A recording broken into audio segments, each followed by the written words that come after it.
राहुरी तालुक्यातील देवळाली प्रवरा येथील चंद्रभागा रूपचंद डाकले फार्म जमिनीचा विवाद सर्वोच्च न्यायालय नवी दिल्ली यांच्यासमोर प्रलंबित असताना विवादातील जमिनीच्या बेकायदेशीर खरेदी विक्रीच्या नोटरी दस्तावेज करणाऱ्या संबंधितांचा तत्काळ बंदोबस्त करावा या मागणीसाठी देवळाली प्रवरा तलाठी कार्यालयावर अहमदनगर जिल्हा शेतमजूर युनियनच्या वतीने आंदोलन करण्यात आलं। यावेळी तलाठी दीपक साळवे यांनी दिलेल्या निवेदनात म्हटलंय की राजेश सूरजमल डाकले यांनी परिसरातील राजाराम कापसे राहणार वाकडी तालुका राहता, अशोक पंढरीनाथ मुसमाडे राहणार देवळाली प्रवरा यांच्यासह जमिनी खरेदी विक्रीचा व्यवसाय करणारे इतर 8 ते 10 दलालांना हाताशी धरून सर्वोच्च न्यायालयामध्ये केस प्रलंबित असतानाही नोटरी पब्लिक राहता यांच्या समोर 17/2024 नुसार नोंद केलेले दस्तऐवजाने मला मुखत्यार अधिकार दिलेले आहेत असे सांगून राजाराम कापसे हे परिसरातील शेतकऱ्यांना स्वस्तात जमिनी खरेदी करण्याचे आमिष दाखवून जमिनी घेण्यासाठी प्रवृत्त करत आहे। बेकायदेशीर नोटरी दस्तऐवज नोंदवून इसार पावत्या केलेल्या आहेत।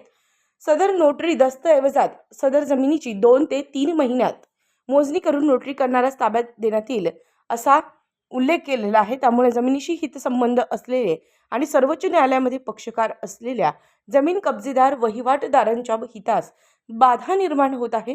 यासाठी संबंधितांचा तत्काळ बंदोबस्त करावा, परिसरातील शेतकऱ्यांची फसवणूक थांबवावी, अन्यथा तीव्र स्वरूपाचे आंदोलन छेडू असा इशारा देण्यात आला।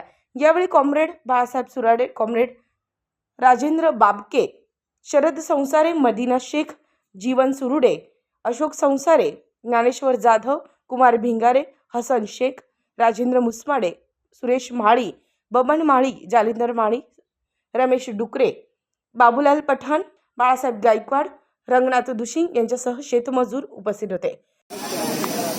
अहमदनगर जिल्हा शेतमजूर युनियनच्या वतीने डाकले फार्मच्या शेतमजुरांच्या पीक पाहणीबाबत, त्याचप्रमाणे या ठिकाणी सुप्रीम कोर्टाचा निकाल न होताही काही दलालांनी या ठिकाणी निकाल झाल्याचे जाहीर करून राहतेचे वकील उसळे यांच्यासमोर खोट्या नोटऱ्या करण्याचं काम सुरू केलेले, त्याविरोधात माननीय जिल्हाधिकारी अहमदनगर यांना निवेदन पाठवण्यासाठी आज माननीय कामगार तलाठी देवळाली प्रवरा यांच्या कार्यालयात या ठिकाणी मोर्चा आयोजित केलेला होता। या मोर्चामध्ये महाराष्ट्र शेत जमीन धारणेची कमाल मर्यादा अधिनियम 1961 नुसार माननीय सर्वोच्च न्यायालय नवी दिल्ली यांच्यासमोर जी सुनावणी झालेली आहे त्या 14 सप्टेंबर 2023 रोजी त्याचा निकाल राखीव आहे। परंतु या ठिकाणी आमच्या जमिनीचा 42 वर्षापासून कब्जा असतानाही काही परिसरातील शेतकरी व दलाल एकत्र येऊन त्याच्या नोटऱ्या करण्याचा प्रयत्न करीत आहेत। या संबंधित आम्ही माननीय जिल्हाधिकारी अहमदनगर व त्याचप्रमाणे पोलीस अधीक्षक अहमदनगर यांना 30 एप्रिल 2024 रोजी निवेदन दिलं। त्या निवेदनामध्ये त्यांनी काही अंमलबजावणी केली, त्यांना पुन्हा आठवण करून द्यावी याबाबत या ठिकाणी आज कामगार तलाठी यांच्याकडे निवेदन दिलेलं आहे। त्याचप्रमाणे ज्या खोट्या नोटऱ्या करीत आहेत, ज्यांनी सुप्रीम कोर्टाचा निकालाचा ज्या झालेला आहे असं सांगून सुप्रीम कोर्टाचा अवमान करे आहेत, त्यांच्या विरुद्ध तात्काळ कारवाई केली पाहिजे।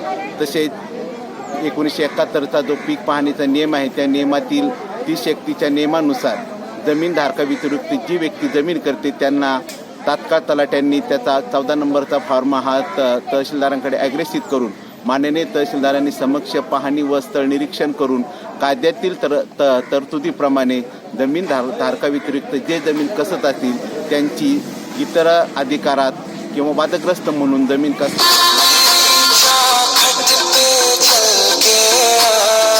करणाऱ्यांचा व पीक पाहणीच्या कायद्याची अंमलबजावणी केली नाही तर आम्ही येणाऱ्या काळामध्ये तीव्र स्वरूपाचं आंदोलन करू। उत्तर महाराष्ट्र न्यूज नेटवर्कसाठी प्रतिनिधी आशिष संसारे, देवळाली प्रवरा।